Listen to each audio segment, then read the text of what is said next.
അദ്ധ്യായം 6 hurdles and പിറ്റ്ഫാൾസ്. പ്രതിബന്ധങ്ങളും ചതിക്കുഴികളും.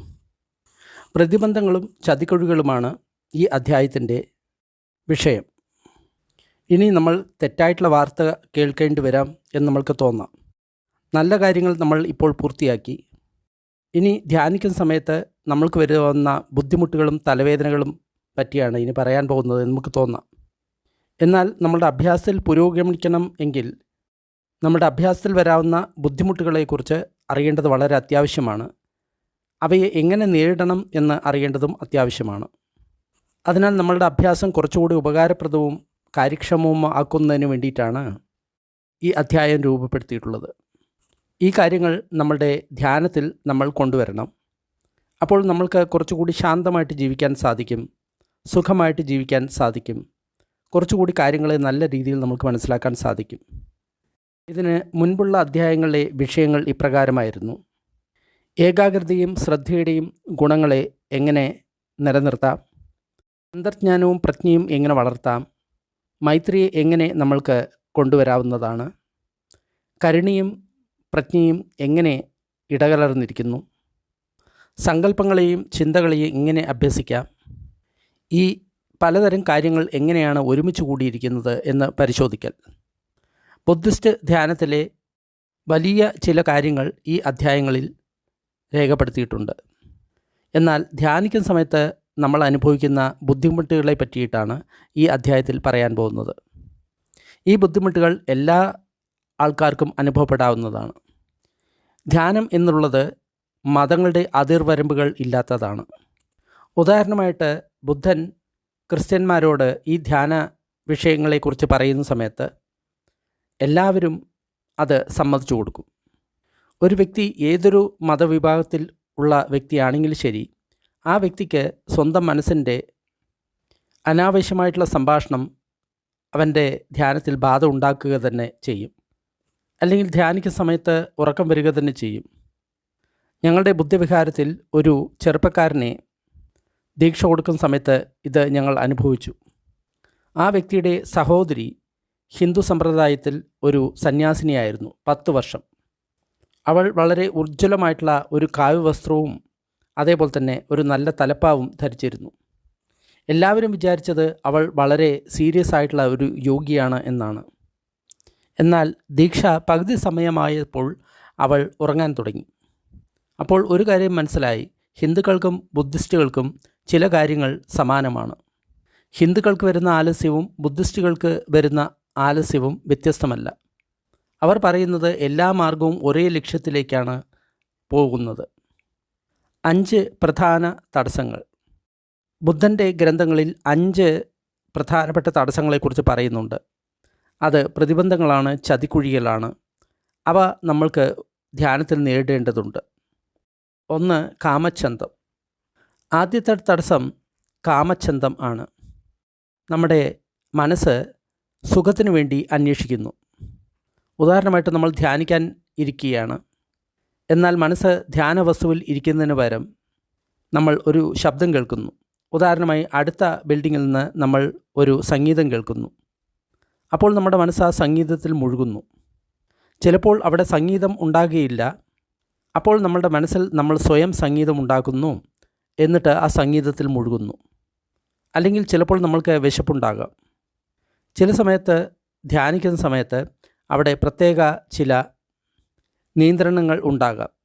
അതായത് ഭക്ഷണവും അതേപോലെ തന്നെ ഭക്ഷണ സമയത്തെയും സംബന്ധിച്ച് ചില നിയന്ത്രണങ്ങൾ ഉണ്ടാകാം. അപ്പോൾ മിക്കവാറും രാത്രി ഭക്ഷണം ഉണ്ടാകില്ല.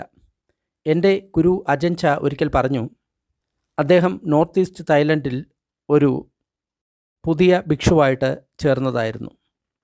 പലപ്പോഴും അദ്ദേഹം തൻ്റെ മനസ്സിൽ ചൈനീസ് നൂഡിൽസിനെ കുറിച്ച് സങ്കല്പിക്കും.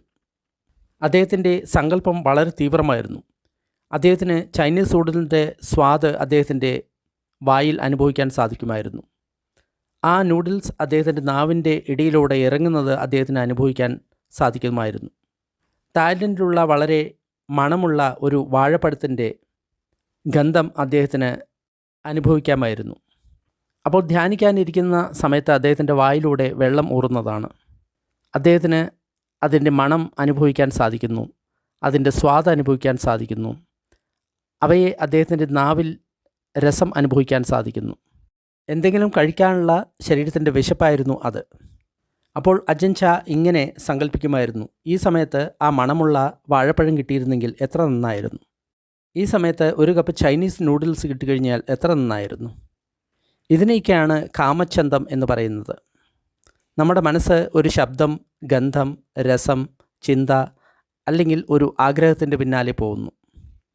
കാലിഫോർണിയയിലെ ഉക്കയിൽ ഒരു ബുദ്ധിസ്റ്റ് വിഹാരം ഉണ്ടായിരുന്നു. അതിൻ്റെ പേര് സിറ്റി ഓഫ് 10,000 ബുദ്ധ എന്ന വിഹാരമായിരുന്നു. അത് തുറക്കുന്നതിന് മുമ്പ് അവിടെയുള്ള ഭിക്ഷുക്കൾ സാൻ ഫ്രാൻസിസ്കോയിലെ മറ്റൊരു മിഷൻ ജില്ലയിലുള്ള പഴയ ഒരു ബുദ്ധിസ്റ്റ് വിഹാരത്തിലായിരുന്നു ജീവിച്ചിരുന്നത്. അവിടെയുള്ള പുതിയ ഒരു ഭിക്ഷു US നേവിയിൽ ഉള്ള വ്യക്തിയായിരുന്നു. അവർ നിർബന്ധമായും ദിവസത്തിൽ ഒരു ഭക്ഷണമേ കഴിച്ചിരുന്നുള്ളൂ. ആ നിയമം പാലിക്കുന്നവരായിരുന്നു. ആ ഭിക്ഷു ഒരു പുതിയ ഭിക്ഷുവായിരുന്നു. അതിനാൽ ആ ഭിക്ഷുവിന് പൈസ ഉപയോഗിക്കാൻ സാധിക്കുമായിരുന്നു. പലപ്പോഴും ആ ബുദ്ധവിഹാരത്തിന് അദ്ദേഹത്തിൻ്റെ വിശപ്പിനെ തൃപ്തിപ്പെടുത്താനുള്ള ഭക്ഷണം കൊടുക്കാൻ സാധിക്കുമായിരുന്നില്ല. അതിനാൽ ആ ഭിക്ഷു പലപ്പോഴും അടുത്തുള്ള ഹോട്ടലിൽ പോകുമായിരുന്നു. എന്നിട്ട് ആ പൈ ഷോപ്പിൽ പോയി ആ ഭിക്ഷു അവിടെയുള്ള പൈ ധാരാളം കഴിച്ചു. ധാരാളം പൈ കഴിച്ചതിന് ശേഷം ആ ഭിക്ഷുവിൻ്റെ കയ്യിൽ ഒരു പൈ കൂടി ഉണ്ടായിരുന്നു. അത് കഴിക്കാൻ അദ്ദേഹത്തിന് കഴിഞ്ഞില്ല. അദ്ദേഹം എത്ര ശ്രമിച്ചിട്ടും ആ പൈ കഴിക്കാൻ സാധിച്ചില്ല. പൈ എന്ന് പറയുന്നത് അവിടുത്തെ ഒരു ഭക്ഷണമാണ്. അപ്പോൾ ആ പൈനെ അദ്ദേഹം സഞ്ചിയിലിട്ട് അദ്ദേഹം ബുദ്ധിസ്റ്റ് വിഹാരത്തിലേക്ക് പോയി. വയറ് നിറയെ പൈ കഴിച്ചു. എങ്കിലും ഉച്ചയ്ക്ക് 3-4 മണിയായി കഴിഞ്ഞപ്പോൾ അദ്ദേഹത്തിന് വീണ്ടും വിശപ്പ് തുടങ്ങി. അപ്പോൾ അദ്ദേഹം മനസ്സിൽ സങ്കല്പിച്ചത് അദ്ദേഹത്തിൻ്റെ സഞ്ചിയുള്ള പൈനെയാണ്. ആ ബുദ്ധിസ്റ്റ് വിഹാരത്തിൽ വളരെ നിയന്ത്രണമുള്ള ചട്ടവട്ടങ്ങൾ ഉണ്ടായിരുന്നു. ഒരു കാരണവശാലും അവർ വൈകുന്നേരം ഭക്ഷണം കഴിക്കരുത് എന്ന നിയമം അവിടെ ഉണ്ടായിരുന്നു. എന്നാൽ വൈകുന്നേരം ധ്യാനിക്കുന്ന സമയത്തും വൈകിട്ട് ധർമ്മഹാളിൽ ഗുരുവിൻ്റെ പ്രവചനം ഉള്ള സമയത്തും ആ ഭിക്ഷു ഈ പൈനെ കുറിച്ചിട്ട് തന്നെയാണ് ചിന്തിച്ചിരുന്നത്. പൈ എന്ന് പറഞ്ഞ് ആ ഭിക്ഷു ചിന്തിച്ചുകൊണ്ടേയിരുന്നു. എൻ്റെ സഞ്ചിയിൽ നിറയെ ജ്യൂസുള്ള ഒരു പൈ ഉണ്ട്. അപ്പോൾ ആ ഭിക്ഷു വിചാരിച്ചു, ഈ കർമ്മത്തിൻ്റെ ഫലം എന്തായാലും ശരി, എനിക്കത് നിയന്ത്രിക്കാൻ സാധിക്കില്ല. ഇത് സഹിക്കാൻ വളരെ ബുദ്ധിമുട്ടാണ്. ഞാൻ തീർച്ചയായിട്ടും ആ പൈ കഴിക്കാൻ പോകുന്നു. ആ ഭിക്ഷു എല്ലാം ശരിക്ക് പ്ലാൻ ചെയ്തു. എല്ലാവരും വൈകുന്നേരം പോയതിന് ശേഷം ആ ബുദ്ധിസ്റ്റ് വിഹാരത്തിൻ്റെ മേൽക്കൂരയിൽ കയറി. എന്നിട്ട് അടുപ്പിൻ്റെ പൂക്കുഴലിൻ്റെ പിന്നിൽ ഇരുന്നു. എന്നിട്ട് സഞ്ചിയിൽ നിന്നും പൈ എടുത്തു. എന്നിട്ട് ആ പൈനെ ഒന്ന് കടിച്ചു. അപ്പോൾ അദ്ദേഹം വിചാരിച്ചു, ഇത് തന്നെയാണ് നിർവ്വാണം, ഇത് തന്നെയാണ് ആത്യന്തികമായിട്ടുള്ള സുഖം, ഇത് വളരെ നല്ല കാര്യമാണ്. അപ്പോൾ അദ്ദേഹത്തിന് ആ പൂക്കുഴലിൻ്റെ പിറകിൽ ആരോ വരുന്ന ശബ്ദം കേട്ടു. അപ്പോൾ അദ്ദേഹം വിചാരിച്ചു, ഇത് രാത്രി 10 മണിയായി, ഈ സമയത്ത് ഇവിടെ ആരും വരാറില്ല. അപ്പോൾ അദ്ദേഹം വിചാരിച്ചു, വേഗം എന്തെങ്കിലും ചെയ്യണം. അപ്പോൾ ആ ഭിക്ഷു മേൽക്കൂരയിൽ വാക്കിംഗ് മെഡിറ്റേഷൻ നടന്നുകൊണ്ടുള്ള ധ്യാനം ചെയ്യുകയാണ് എന്ന് അഭിനയിക്കാൻ തുടങ്ങി. വളരെ ജാഗ്രതയോടുകൂടി, വളരെ നല്ല രീതിയിൽ. അപ്പോൾ അവിടെ വന്നത് അദ്ദേഹത്തിൻ്റെ ഗുരുവായിരുന്നു. ആ വിഹാരത്തിൻ്റെ മഠാധിപതിയായിരുന്നു അപ്പോൾ മുകളിലെത്തിയത്. അദ്ദേഹവും പൂക്കുഴലിൻ്റെ അടുത്ത് വന്നു. എന്നിട്ട് ആ പുതിയ ഭിക്ഷു നടക്കുന്നത് പോലെ അദ്ദേഹവും നടക്കാൻ തുടങ്ങി. ഭിക്ഷുവിന് എതിരായി അദ്ദേഹവും നടന്നുകൊണ്ടുള്ള ധ്യാനം ചെയ്യുന്നതായിട്ട് അഭിനയിക്കാൻ തുടങ്ങി. ആ ഭിക്ഷു താഴോട്ട് നോക്കി നടക്കുകയായിരുന്നു. അപ്പോൾ അദ്ദേഹത്തിൻ്റെ ഗുരു 1-2 തവണ അദ്ദേഹത്തെ കടന്നുപോയി. ആ സമയത്ത് ആ പുതിയ ഭിക്ഷുവിൻ്റെ ഹൃദയം പടപട എന്ന് പറഞ്ഞ് ഇടിക്കുകയായിരുന്നു. ആ പുതിയ ഭിക്ഷു വിയർക്കുകയായിരുന്നു. അപ്പോൾ 3-ാമത്തെ തവണ ആ ഗുരുവും ശിഷ്യനും നടക്കുന്ന സമയത്ത് കണ്ടുമുട്ടി. അപ്പോൾ ആ ഗുരു ആ ശിഷ്യനോട് ചോദിച്ചു, അത് എങ്ങനെയുണ്ടായിരുന്നു? ആ ഗുരു ശിഷ്യന് വളരെ വലിയ ഒരു ചിരി സമ്മാനിച്ചു. എന്നിട്ട് പറഞ്ഞു, നിങ്ങൾ നിങ്ങളുടെ പൈ തിന്നോളൂ. അപ്പോൾ രണ്ടുപേരും ഒരുമിച്ച് ചിരിച്ചു. എന്നിട്ട് ആ ധ്യാനഗുരു തിരിച്ചുപോയി. ആ ശിഷ്യൻ സമാധാനമായിട്ട് ഇരുന്നു. ബുദ്ധൻ പലതരത്തിലുള്ള ഉപമകൾ ഈ പ്രശ്നത്തെക്കുറിച്ചിട്ട് പറഞ്ഞിട്ടുണ്ടായിരുന്നു. ഒരിക്കൽ അദ്ദേഹം ഇതിനെ വെള്ളത്തെ പോലെയാണ് ഉപമിച്ചത്. ഈ കാമച്ഛന്തം എന്ന് പറയുന്നത് വെള്ളത്തിൽ നിറം കലക്കിയതുപോലെയാണ്. ആ വെള്ളത്തിൽ ചുവപ്പ്, പച്ച, നീല നിറം കലർത്തിയിട്ടുണ്ട്. മനസ്സിലെ ആ ശുദ്ധജലത്തിൽ നിറം പകർന്നിട്ടുണ്ട്. അതിന് നിറം വന്നിട്ടുണ്ട്. അതിൻ്റെ മൂലസ്ഥിതിയിൽ നിന്ന് അത് വ്യതിചലിച്ചിട്ടുണ്ട്. ബുദ്ധൻ ഇതിനെ കടത്തോടും ഉപമിച്ചിട്ടുണ്ട്. ഇന്ദ്രിയ സുഖത്തിനുള്ള ആഗ്രഹം മനസ്സിൽ വരുന്ന സമയത്ത് അത് കടം പോലെയാണ്. നമുക്ക് നമ്മുടെ ഹൃദയത്തിൽ നിന്ന് ആ ഇന്ദ്രിയ സുഖത്തിനുള്ള ആഗ്രഹത്തെ സ്വതന്ത്രമാക്കാൻ സാധിക്കും. നമുക്ക് നമ്മളോട് തന്നെ പറയാൻ സാധിക്കും, എൻ്റെ മനസ്സിൽ എനിക്ക് പൈ തിന്നാനുള്ള ആഗ്രഹം ഉണ്ട്. അത് തിന്നിട്ടില്ലെങ്കിൽ കൂടി എനിക്ക് തീർച്ചയായിട്ടും ഈ രാത്രി തള്ളി നിൽക്കാൻ സാധിക്കും. അല്ലെങ്കിൽ ഇങ്ങനെ പറയാം, ഞാൻ ആ ആഗ്രഹത്തെ പ്രതിരോധിച്ചു കഴിഞ്ഞ് കഴിഞ്ഞാൽ എനിക്ക് കൂടുതൽ സന്തോഷത്തോടു കൂടി ജീവിക്കാൻ സാധിക്കുമായിരിക്കാം. അല്ലെങ്കിൽ ആ ആഗ്രഹത്തെ പിന്തുടരുന്നതിന് പകരം ആ ആഗ്രഹത്തെ എനിക്ക് ഉപേക്ഷിക്കുന്നതാണ് നല്ലത് എന്ന് തോന്നാം. നമ്മൾക്ക് അതിനെ ഉപേക്ഷിക്കാനുള്ള ആ ക്ഷണത്തെ അനുഭവിക്കാൻ സാധിക്കും. അല്ലെങ്കിൽ ആ ആഗ്രഹത്തെ തിരിച്ചറിയാൻ സാധിക്കും. പക്ഷേ അതിൽ നമ്മൾ പെടുന്നില്ല. അതിനെ പിന്തുടരുന്ന സമയത്ത് നമ്മൾക്ക് വളരെ വേദനയുള്ള അനുഭവമാണ് ഉണ്ടാകുന്നത് എന്ന് നമ്മൾക്ക് തിരിച്ചറിയാൻ സാധിക്കും. അപ്പോൾ നമ്മൾക്ക് അതിനോടുള്ള ആസക്തിയെ നമ്മൾക്ക് ഇല്ലാതാക്കാൻ സാധിക്കും. അല്ലെങ്കിൽ ആ ആഗ്രഹത്തിൽ നിന്ന് പിന്മാറാൻ നമുക്ക് സാധിക്കും. ബുദ്ധൻ പറയുന്നത് ഒരു കടത്തിൽ നിന്ന് മോചിതനായതുപോലെയാണ് നമ്മൾക്ക് ഇത് ഇല്ലാതാകുന്ന സമയത്തുള്ള അനുഭവം. നമ്മുടെ മനസ്സ് ആ ഇന്ദ്രിയ സുഖങ്ങളിൽ നിന്ന് നമ്മൾ അതിനെ ഉപേക്ഷിക്കണം. രണ്ടാമത്തെ പ്രതിബന്ധം എന്ന് പറയുന്നത് ദ്വേഷം അല്ലെങ്കിൽ വ്യാപാദം എന്ന കാര്യമാണ്. ഉദാഹരണമായിട്ട് അടുത്ത ബിൽഡിങ്ങിൽ ഒരു സംഗീതം നടക്കുകയാണ്.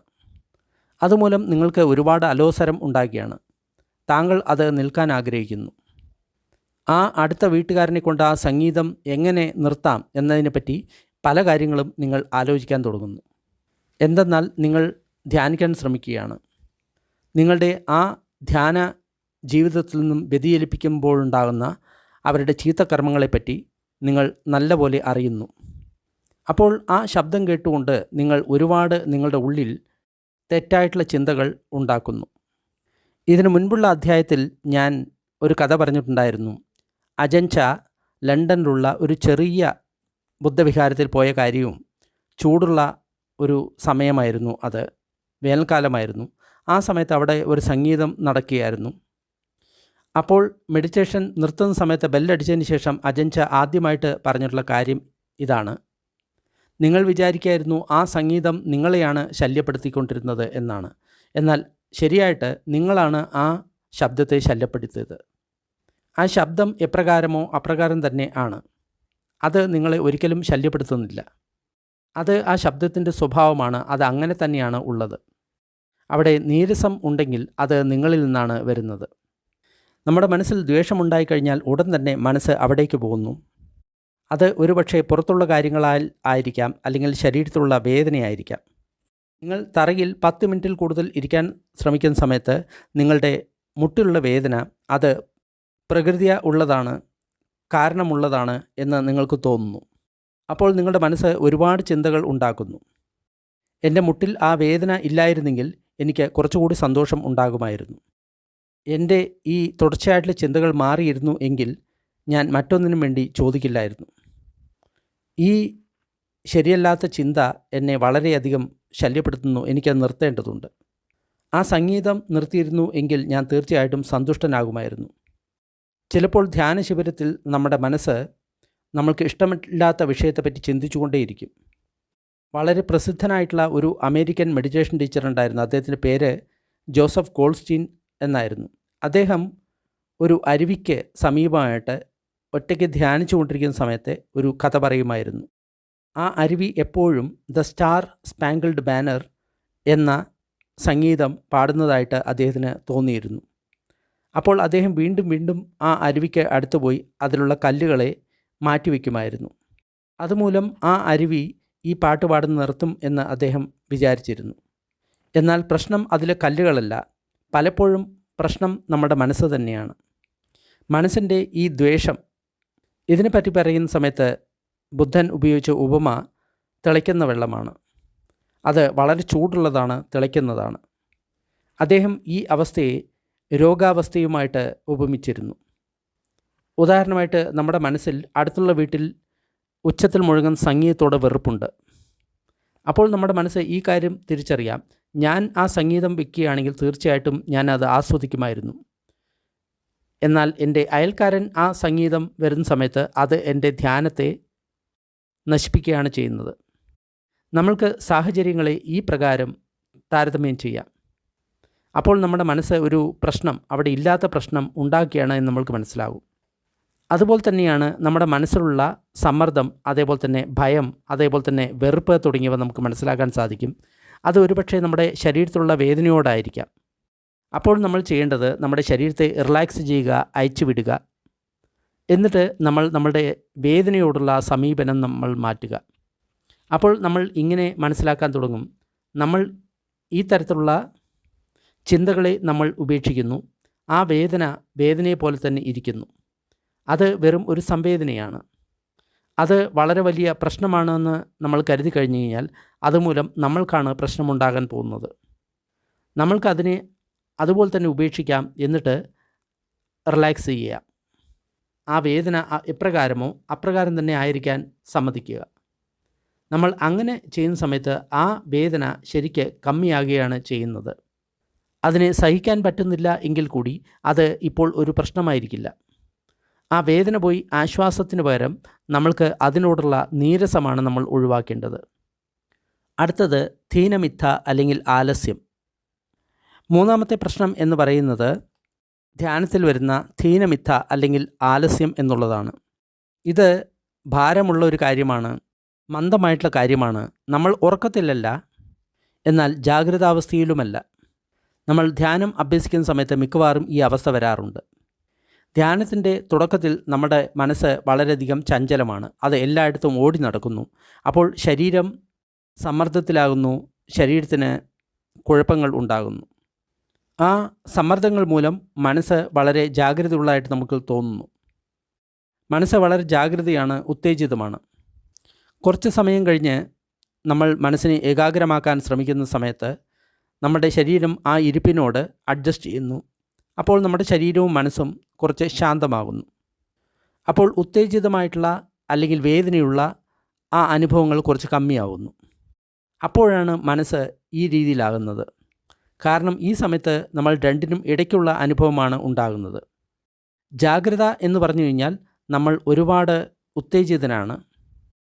ശാന്തനാണ് എന്ന് പറയുന്ന സമയത്ത് നമ്മൾക്ക് ബോധമില്ല, ഒന്നും തന്നെ അനുഭവിക്കുന്നില്ല, നമ്മുടെ ബോധം പോയി. എങ്ങനെയാണ് ഒരേ സമയത്ത് ജാഗ്രതയും ശാന്തിയും പുലർത്തുക എന്ന് നമ്മൾക്ക് അറിയുന്നില്ല. ഈ ആലസ്യം എന്ന് പറയുന്നത് ധ്യാനത്തിലുള്ള ഒരു പ്രധാനപ്പെട്ട പ്രശ്നമാണ്. എന്തെന്നാൽ ആ സമയത്ത് നമ്മൾക്ക് ഉറക്കം വരികയാണ്. അപ്പോൾ അതിനുള്ള പ്രതിവിധി നമ്മൾക്ക് ചെയ്യാൻ സാധിക്കില്ല. ആ പ്രതിവിധി എങ്ങനെയാണ് ജോലി ചെയ്യുന്നത് എന്ന് ആലോചിക്കാനുള്ള ക്ഷമത പോലും ആ സമയത്ത് ഉണ്ടാകില്ല.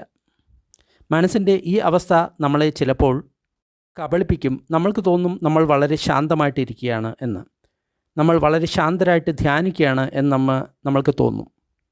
ഞാൻ തായ്ലൻഡിലുള്ള ഒരു ബുദ്ധിസ്റ്റ് വിഹാരത്തിൽ പുതുതായിട്ട് ഭിക്ഷുവായിട്ട് ചേർന്ന സമയത്ത് എനിക്ക് തോന്നിയിട്ടുണ്ടായിരുന്നു, എൻ്റെ ധ്യാനം രാവിലെ വളരെ നല്ലതായിരുന്നു, എന്നാൽ വൈകിട്ടാകട്ടെ എനിക്ക് ശരീരത്തിൽ ഒരുപാട് വേദന വരുന്നുണ്ടായിരുന്നു. അതുകൂടാതെ ധാരാളം കൊതുകുകളും എന്നെ കടിക്കുന്നുണ്ടായിരുന്നു. അത് ഒട്ടും തന്നെ സുഖകരമായിട്ടുള്ള കാര്യം ആയിരുന്നില്ല.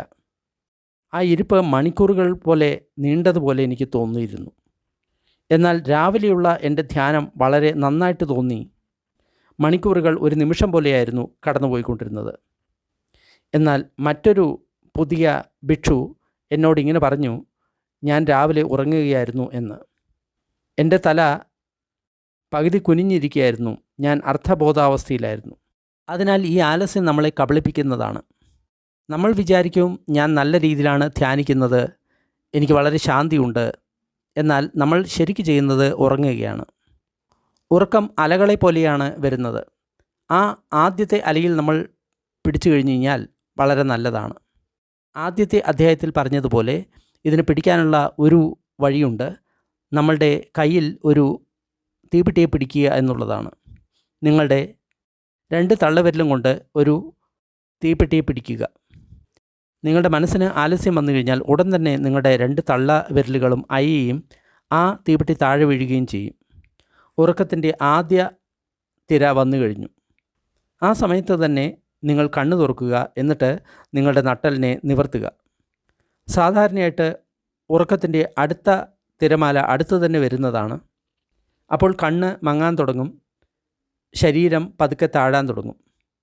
ഇങ്ങനെ അടുത്ത 2-3 ഉറക്കം വരുന്നതിനെ നിങ്ങൾ എതിർത്ത് കഴിഞ്ഞ് കഴിഞ്ഞാൽ അത് അപ്രത്യക്ഷമാവും. മറ്റൊരു വിധി എന്ന് പറയുന്നത് നിങ്ങളുടെ കണ്ണുകൾ ഉപയോഗിക്കുക എന്നുള്ളതാണ്. കണ്ണ് തുറന്നുകൊണ്ട് ഒരു മെഴുകുതിരിയുടെ ജ്വാലയെ ശ്രദ്ധിക്കുക, അല്ലെങ്കിൽ നിങ്ങളുടെ മുന്നിലുള്ള മറ്റെന്തെങ്കിലും വസ്തുവിനെ ശ്രദ്ധിക്കുക. നിങ്ങളുടെ കണ്ണിൻ്റെ കാഴ്ച മന്ദമാകാൻ തുടങ്ങിക്കഴിഞ്ഞ് കഴിഞ്ഞാൽ അപ്പോൾ നിങ്ങൾക്ക് അറിയാം നിങ്ങൾ ഉറങ്ങാൻ പോവുകയാണ്. ഇങ്ങനെ സംഭവിക്കുന്ന സമയത്ത് വീണ്ടും നിങ്ങൾ നിങ്ങളുടെ കണ്ണുകൾ കൊണ്ട് ആ വസ്തുവിനെ ഒരിക്കൽ കൂടി നോക്കുക. അപ്പോൾ നിങ്ങൾക്ക് ആ വസ്തു വളരെ വ്യക്തമായിട്ട് കാണാൻ സാധിക്കും. ഇതുപോലെ മറ്റു പല അടവുകളും നിങ്ങൾക്ക് പയറ്റി നോക്കാവുന്നതാണ്. ഉദാഹരണമായിട്ട് തലയിൽ ഒരു തീപ്പെട്ടിയോ അല്ലെങ്കിൽ ഒരു പുസ്തകമോ വയ്ക്കുക. നിങ്ങൾ കുനിയും സമയത്ത് ആ പുസ്തകം താഴെ വീഴും. മറ്റുള്ള ആൾക്കാരുടെ ഒപ്പം നിങ്ങൾ ഇരിക്കുകയാണെങ്കിൽ തീർച്ചയായിട്ടും ഈ അടവ് ഫലിക്കും. മറ്റുള്ളവരുടെ മുന്നിൽ മഠയനായിട്ട് തീരാൻ നിങ്ങൾ ഒരിക്കലും ആഗ്രഹിക്കുന്നില്ല. അതുമൂലം നിങ്ങളുടെ അഹങ്കാരം അല്ലെങ്കിൽ അഭിമാനം ആ ആലസ്യത്തെ ചെറുത്തു നിൽക്കും. ഇത് ഒരു ദോഷം കൊണ്ട് മറ്റൊരു ദോഷത്തെ ഇല്ലാതാക്കുന്നത് പോലെയാണ്. പക്ഷേ ഇത് വളരെ നല്ലൊരു അടവാണ്. മനസ്സിലുണ്ടാകുന്ന ഈ ആലസ്യത്തിനെ ബുദ്ധൻ ഉപമിച്ചിരിക്കുന്നത് വെള്ളത്തിലുള്ള പായലിനെ പോലെയാണ്. ആ പായൽ നിറഞ്ഞിരിക്കുന്നതിനാൽ അതിനപ്പുറത്ത് എന്താണെന്ന് നമ്മൾക്ക് കാണാൻ സാധിക്കില്ല. അതേപോലെ തന്നെ ഇതിനെ ഭഗവാൻ ജയിലിനോടും ഉപമിച്ചിട്ടുണ്ട്. ഈ ആലസ്യത്തിൽ നിന്ന് നമ്മുടെ മനസ്സ് പുറത്തു വന്നു കഴിഞ്ഞാൽ, അതിൻ്റെ വേരൂന്നൽ നമ്മൾക്ക് തടയാൻ സാധിച്ചു കഴിഞ്ഞു കഴിഞ്ഞാൽ അത് വെള്ളത്തിലുള്ള പായലിനെ അകറ്റുന്നത് പോലെയാണ്, അല്ലെങ്കിൽ ജയിലിൽ നിന്ന് പുറത്തു വരുന്നത് പോലെയാണ്. അടുത്ത പ്രശ്നം എന്ന് പറയുന്നത് ഉദ്ദച്ച കുക്കുച്ചം അല്ലെങ്കിൽ ഇരിക്കപ്പുറത്തിയില്ലായ്മ, അസ്വസ്ഥത ഇവയാണ്. ഈ പ്രശ്നം എന്ന് പറയുന്നത് ആലസ്യത്തിന് വിപരീതമായിട്ടുള്ള പ്രശ്നമാണ്. ഇത് ഇരിക്കപ്പുറത്തിയില്ലായ്മയാണ്, ഉത്തേജനമാണ്, അടങ്ങിയിരിക്കാൻ സാധിക്കാത്ത അവസ്ഥയാണ്, പ്രക്ഷുബ്ധമാണ്, വിശ്രമമില്ലാത്തതാണ്, മനസ്സിൽ വളരെയധികം ചിന്തയുണ്ട്, ഇളകിക്കൊണ്ടിരിക്കുന്ന മനസ്സാണ്, മനസ്സിൻ്റെ ഊർജം വളരെ കൂടുതലാണ്. ഇതുമൂലം നമ്മൾക്ക് നമ്മുടെ ശരീരത്തിൻ്റെ സന്തുലിതയും ഇല്ലാതാക്കുന്നു. ഇതിനെ ഭഗവാൻ ഉപമിച്ചിരിക്കുന്നത് കാറ്റുകൊണ്ടുള്ള വെള്ളത്തിലുള്ള അലയാണ്, അല്ലെങ്കിൽ ഓളങ്ങളാണ്. ഭഗവാൻ ഇതിനെ ഉപമിച്ചിരിക്കുന്നത് അടിമത്തത്വ പോലെയാണ്. ഈ ഉദ്ദച്ച കുക്കുച്ചം അതിൽ നിന്ന് നമ്മൾ പുറത്തു വരികയാണെങ്കിൽ അടിമത്തപ്പണിയിൽ നിന്ന് നമ്മൾ വെളിയിൽ വന്നതുപോലെയാണ് നമ്മൾക്ക് തോന്നുന്നത്. ഈ ഉദ്ദച്ച കുക്കുച്ചത്തിനുള്ള പ്രതിവിധി എന്ന് പറയുന്നത് വീണ്ടും നമ്മുടെ ശ്രദ്ധയെ ശരീരത്തിലേക്ക് കൊണ്ടുവരിക എന്നുള്ളതാണ്. നമ്മൾ നേരത്തെ പറഞ്ഞിട്ടുള്ളതുപോലെ നമ്മുടെ ശരീരത്തെ നമ്മൾ മുഴുവൻ നോക്കുക. നമ്മളുടെ ശ്രദ്ധ തലമുതൽ പാദങ്ങൾ വരെ ഒഴുക്കുക. എന്നിട്ട് ശരീരത്തിലുള്ള സമ്മർദ്ദം നമ്മൾ അതിനെ റിലാക്സ് ചെയ്യുക. ഈ സമയത്ത് നമ്മൾക്ക് ശ്വാസത്തെയും ഉപയോഗിക്കാം. പ്രധാനമായിട്ടും പുറത്തു പോകുന്ന ശ്വാസം. അത് നമ്മുടെ ശരീരത്തെ ശാന്തമാക്കും, ഉത്തേജനത്തെ ഇല്ലാതാക്കും, ഇളകിക്കൊണ്ടിരിക്കുന്ന അവസ്ഥയെ ശാന്തമാക്കും. ഇത് ശരീരത്തിൻ്റെ ഉത്തേജനത്തിന് മാത്രമല്ല, വീണ്ടും വീണ്ടും നമ്മളുടെ ശ്വാസത്തിലേക്ക് തിരിച്ചു വരുന്നു, നമ്മുടെ ശരീരത്തിനെ റിലാക്സ് ചെയ്യുന്നു, അതിനെ ശാന്തമാക്കുന്നു. ഇതുമൂലം നമ്മുടെ മനസ്സിലുള്ള ഉത്തേജനത്തെയും നമ്മൾക്ക് കമ്മിയാക്കാം. മനസ്സിലുള്ള ആ സമാധാനക്കേടിനെയും നമ്മൾക്ക് ശാന്തമാക്കാം. അജഞ്ച ആ സമയത്ത് പറയുന്നത് നമ്മൾ ആ സമയത്ത് നടന്നുകൊണ്ട് ധ്യാനിക്കണം എന്നാണ്. ആ സമയത്ത് നമ്മൾ വളരെ വേഗത്തിൽ നടക്കുക. അതുമൂലം നമ്മൾക്ക് ക്ഷീണം തോന്നണം. അതുമൂലം നമ്മൾ ഊർജം ഒരുപാട് ചിലവാക്കുന്നു. ഇതിനെ മറികടക്കാൻ പലതരം മാർഗങ്ങൾ നമ്മൾക്ക് ഉപയോഗിക്കാൻ സാധിക്കുന്നതാണ്. അടുത്ത പ്രശ്നം വിചികിച്ച അല്ലെങ്കിൽ സംശയമാണ്. ഇതുമൂലം മനസ്സിൽ സംശയങ്ങളുണ്ടാകുന്നു. മനസ്സിന് എന്താണ് ചെയ്യേണ്ടത് എന്ന് അറിയുന്നില്ല. ഇത് പ്രജ്ഞയുടെ ഭാഗമായിട്ടുള്ള സങ്കല്പം അല്ല, എന്നാൽ ഇത് ധ്യാനത്തിലുള്ള ഒരു പ്രശ്നമാണ്. അത് ഇപ്രകാരം ചോദ്യങ്ങളാണ് ഈ പ്രശ്നം നമ്മളുടെ മനസ്സിൽ ഉണ്ടാക്കുന്നത്. അടുത്തതായിട്ട് ഞാൻ എന്താണ് ചെയ്യേണ്ടത്? ഇപ്പോൾ ഞാൻ അനങ്ങേണ്ടതുണ്ടോ? ഞാനിപ്പോൾ അനങ്ങേണ്ടതില്ലേ? ഞാൻ ആരാണ്? ഞാൻ എന്താണ്? ഞാൻ എവിടെ നിന്നാണ് വരുന്നത്? ഞാൻ എവിടേക്കാണ് പോകുന്നത്? വൈകിട്ട് ഞാൻ എന്താണ് കഴിക്കേണ്ടത്? ഞാൻ എൻ്റെ ജോലി മാറ്റണമോ? ഞാൻ എൻ്റെ പാർട്ട്ണറെ മാറ്റണമോ? ഞാൻ വാൾപേപ്പറിനെ മാറ്റണോ? ഞാൻ എൻ്റെ തലയിൽ ഡൈ അടിക്കണമോ? എൻ്റെ കണ്ണുകളെ ഞാൻ മാറ്റണമോ? ഈ മണ്ടത്തരമായിട്ടുള്ള ചോദ്യങ്ങൾ ഞാൻ എന്നോട് തന്നെ ചോദിക്കാൻ നിർത്തണമോ? ഈ സംശയത്തെ മറികടക്കാൻ ഞാൻ എന്താണ് ചെയ്യേണ്ടത്? ഇത്തരത്തിലുള്ള അനന്തമായിട്ടുള്ള ചോദ്യങ്ങൾ നമ്മൾ ചോദിക്കുന്ന സമയത്ത് നമ്മൾക്ക് ഒരു തീരുമാനത്തിൽ എത്താൻ സാധിക്കാത്ത സമയത്ത് ഈ വിചികിത്സ അല്ലെങ്കിൽ സംശയമുണ്ട്. ആ സമയത്ത് നമ്മൾ ഉത്തരം കണ്ടെത്താൻ സാധിക്കാത്ത ഒരു അവസ്ഥയിലാണ്. സംശയം വരുന്ന സമയത്ത് നമ്മൾ തുടർച്ചയായിട്ട് ചിന്തിച്ചുകൊണ്ടേയിരിക്കും. സംശയം എന്ന് പറയുന്നത് കോടതിയിലെ ഒരു യുദ്ധം പോലെയാണ്. ഒരു ഭാഗത്ത് നമ്മൾ എത്ര തന്നെ തെളിവുകൾ നിരത്തിയാലും മറുഭാഗത്തുള്ള വക്കീൽ അതിനെ എല്ലാം നിഷ്പ്രഭമാക്കുന്ന തെളിവുകൾ മറുഭാഗത്ത് നിരത്തും. അതിനു വേണ്ടിയിട്ടാണ് വക്കീലന്മാർക്ക് പണം കൊടുക്കുന്നത്. വിധി വന്നു കഴിഞ്ഞാൽ പോലും മറുഭാഗം വീണ്ടും അതിനുവേണ്ടി അപ്പീൽ കൊടുക്കുകയും വീണ്ടും വാദം തുടങ്ങുകയും ചെയ്യും. അതിനുശേഷം ആ വാദം അടുത്ത കോടതിയിലേക്ക്, അതിനേക്കാൾ ഉയർന്ന കോടതിയിലേക്ക്, ഹൈക്കോർട്ടിലേക്ക്, സുപ്രീം കോടതിയിലേക്ക് അങ്ങനെ പോയിക്കൊണ്ടേയിരിക്കും. അതുപോലെ തന്നെ സംശയമുള്ള മനസ്സ് തെളിവുകൾ നിരത്തുക തന്നെ ചെയ്യും. സത്യമെന്തെന്ന് പറഞ്ഞു കഴിഞ്ഞാൽ നമ്മൾക്ക് ഈ സംശയത്തെ മറികടക്കാനോ അപഗ്രഥിക്കാനോ സാധിക്കില്ല എന്നുള്ളതാണ്. സംശയങ്ങളെ നിർത്താനുള്ള ഒരു ഏറ്റവും നല്ല മാർഗം എന്ന് പറയുന്നത് മനസ്സിൻ്റെ ഈ അനിശ്ചിതാവസ്ഥയെ നിർത്തുക എന്നുള്ളതാണ്. ആ സംശയത്തിൽ നിന്ന് നമ്മൾ പുറത്തു വരിക. അതിനായിട്ട് നമ്മൾ ചെയ്യേണ്ടത് അതിനെ തിരിച്ചറിയുക എന്നുള്ളതാണ്. ഇത് സംശയമാണ്, വിചികിത്സയാണ്, അതിൻ്റെ അവസ്ഥയാണ് എന്ന് അറിയുക. സംശയമുണ്ട് എങ്കിൽ എന്തോ നമ്മൾ കാണുന്നില്ല എന്നാണ് അർത്ഥം. നമ്മൾക്ക് അതിൻ്റെ ഉത്തരം കിട്ടിക്കഴിഞ്ഞ് കഴിഞ്ഞാൽ നമ്മൾ പൂർണ്ണരാകുന്നു. അതുപോലെയാണ് നമ്മളുടെ വിശ്വാസം. നമ്മുടെ മുട്ടിലുള്ള വേദന ഇല്ലാതായി കഴിഞ്ഞാൽ നമ്മൾ ശാന്തരാകും, സന്തോഷവാനാകും എന്നാണ് നമ്മൾ വിചാരിക്കുന്നത്. ചൈനീസ് നൂഡിൽ കിട്ടിക്കഴിഞ്ഞ് കഴിഞ്ഞാൽ നമ്മൾ സന്തുഷ്ടരാകും. നമ്മൾക്ക് ചൈനീസ് നൂഡിൽ കിട്ടുന്ന സമയത്ത് നമ്മൾ സന്തോഷവാനാകും. എന്നാൽ ഇത് പൂർണ്ണമായിട്ടും സത്യമല്ല. അതിൻ്റെ കഥകളിൽ വിശ്വസിക്കുന്നതിന് പകരം നമ്മൾ വെറുതെ അതിനെ തിരിച്ചറിയുക. ഇത് ഒരു സംശയം മാത്രമാണ്, വിചികിത്സ മാത്രമാണ്. നമ്മളുടെ അനുഭവം പൂർണ്ണമാണ്. എന്നാൽ സംശയം പറയുന്നത് നമ്മൾ എന്തോ നേടിയിട്ടില്ല എന്നുള്ളതാണ്. എന്നാൽ യാഥാർത്ഥ്യം എന്തെന്ന് പറഞ്ഞു കഴിഞ്ഞാൽ ആദ്യം തന്നെ അത് പൂർണ്ണമാണ്. ഈ ലോകത്തിൽ നിന്ന് ഈ ക്ഷണത്തിൽ എന്താണ് നഷ്ടമായിരിക്കുന്നത്? ഒരു അവസാനത്തെ കഥ. വളരെ വർഷങ്ങൾക്ക് മുൻപ് ഞാനും മറ്റൊരു ഭിക്ഷുവും മിസ്റ്റർ ഫിക്സിറ്റിൻ്റെ സെക്രട്ടറി ആയിരുന്നു അമരാവതിയിൽ. അമരാവതിയിൽ ആ സമയത്ത് 50-60 പേരുണ്ടായിരുന്നു. അവിടെ ഒരുപാട് കാര്യങ്ങൾ നടന്നുകൊണ്ടേ ഇരിക്കുന്നുണ്ടായിരുന്നു. ആൾക്കാർ ഏതൊരു കാര്യത്തിനും ഓഫീസിൽ വന്നുകൊണ്ടേ ഇരുന്നു. ഏതെങ്കിലും കാര്യങ്ങൾ ചെയ്യേണ്ടതുണ്ട്, അതിനെ ശരിയാക്കേണ്ടതുണ്ട്, അല്ലെങ്കിൽ തീരുമാനിക്കേണ്ടതുണ്ട്.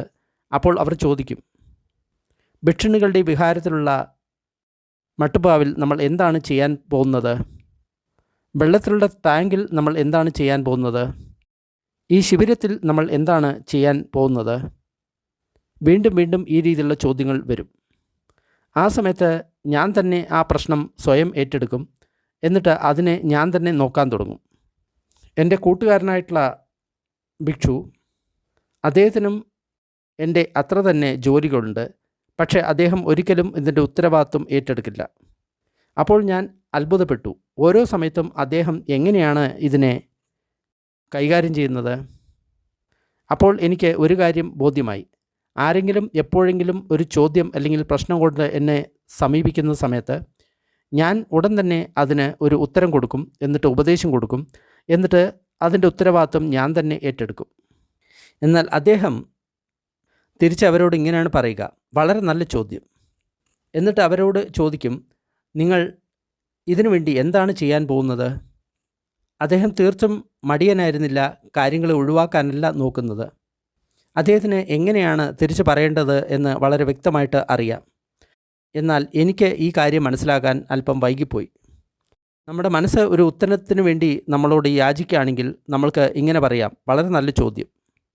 അല്ലെങ്കിൽ നമ്മൾക്ക് ഇങ്ങനെ തിരിച്ചറിയാം, ഇതൊരു സംശയമാണ്. സംശയം ഉണരുകയും ഇല്ലാതാകുകയും ചെയ്യുന്നു. അതേപോലെ തന്നെ കുശലകരമായിട്ടുള്ള എന്തെങ്കിലും കാര്യങ്ങൾ ഉപയോഗിച്ചുകൊണ്ട് നിങ്ങൾക്ക് ആ കഥയിൽ നിന്ന് പുറത്തു വരാൻ സാധിക്കും, ആ സംശയത്തിൽ നിന്ന് പുറത്തു വരാൻ സാധിക്കും.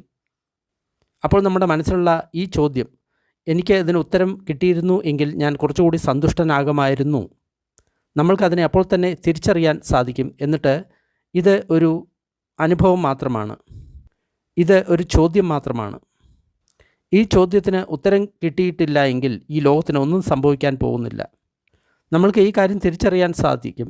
സത്യം എന്തെന്ന് പറഞ്ഞു കഴിഞ്ഞാൽ ഈ ലോകം നേരത്തെ തന്നെ പൂർണ്ണമാണ്. ഈ കാര്യം അറിഞ്ഞിട്ടില്ല എങ്കിൽ ഒന്നും തന്നെ സംഭവിക്കാൻ പോകുന്നില്ല. അപ്പോൾ നമ്മുടെ മനസ്സിൻ്റെ ആ സംശയത്തെ നമ്മൾക്ക് മറികടക്കാൻ സാധിക്കും. ചിലർക്ക് ഈ സംശയം കൊണ്ട് അല്പം പ്രശ്നമുണ്ട്, എന്നാൽ മറ്റുള്ളവർക്ക് ഇത് വലിയൊരു പ്രശ്നമാണ്. ബുദ്ധൻ പറഞ്ഞിട്ടുണ്ട്, സംശയം എന്ന് പറയുന്നത് മരുഭൂമിയിലൂടെയുള്ള ഒരു നീണ്ട യാത്രയ്ക്ക് തുല്യമാണ്. സംശയത്തിന് മറികടക്കുക അല്ലെങ്കിൽ സംശയത്തെ കളയുക എന്ന് പറയുന്നത് മരുഭൂമിയെ തരണം ചെയ്യുക എന്നതിന് തുല്യമാണ്. അദ്ദേഹം സംശയമുള്ള മനസ്സിനെ കലങ്ങിയ വെള്ളത്തിനോടും ഉപമിച്ചിട്ടുണ്ട്.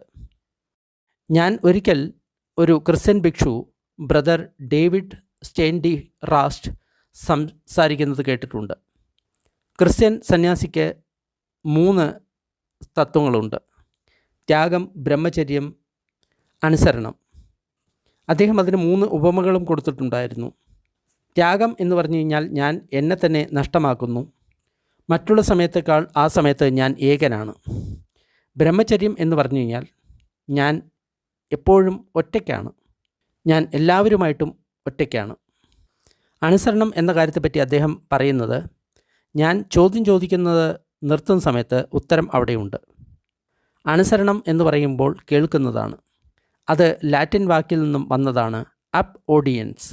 അതെന്ന് പറഞ്ഞു കഴിഞ്ഞാൽ പൂർണ്ണമായിട്ടും നമ്മൾ ശ്രദ്ധിക്കുക. ഇത് നമ്മൾ 5-ാമത്തെ അധ്യായത്തിൽ പറഞ്ഞിട്ടുള്ള കരുണയെ പോലെയാണ്, അന്തർജ്ഞാനത്തെ പോലെയാണ്. അത് നമ്മൾ 3-ാമത്തെ അധ്യായത്തിൽ പറഞ്ഞിട്ടുണ്ട്. സംശയത്തെ മറികടക്കാൻ അതേപോലത്തെയുള്ള പ്രക്രിയയാണ് നമ്മൾ ഉപയോഗിക്കുന്നത്. നമ്മൾ ചോദ്യം ചോദിക്കുന്നു, നല്ല ചോദ്യം, അല്ലെങ്കിൽ ഇത് ഒരു ചോദ്യം മാത്രമാണ്, എന്നാൽ എൻ്റെ അനുഭവം പൂർണ്ണമാണ്. നമ്മൾ സംശയത്തെ ഈ രീതിയിൽ സമീപിക്കുകയാണെങ്കിൽ ഉത്തരം തീർച്ചയായിട്ടും പ്രത്യക്ഷമാകും. ആ സംശയത്തിന് ചുറ്റും നിങ്ങൾ കുറച്ച് സ്ഥലം കൊടുക്കുകയാണെങ്കിൽ നിങ്ങളുടെ ഹൃദയത്തിൻ്റെ ഉള്ളിൽ നിന്ന് അതിനുള്ള ഉത്തരം വരുന്നതാണ്. സംശയത്തെ അവസാനിപ്പിക്കാൻ നിങ്ങൾക്ക് ഒരിക്കലും വിചാരിക്കാൻ സാധിക്കില്ല. എന്നാൽ അതിൻ്റെ പാട്ടിന് വിടുന്ന സമയത്ത്, അതിന് ചുറ്റും അല്പം സ്ഥലമുണ്ടാകുന്ന സമയത്ത് നിങ്ങളുടെ അന്തർജ്ഞാനത്തിൽ നിന്ന് നിങ്ങൾക്ക് അതിൻ്റെ ഉത്തരം വളരെ എളുപ്പത്തിൽ കണ്ടെത്താൻ സാധിക്കും.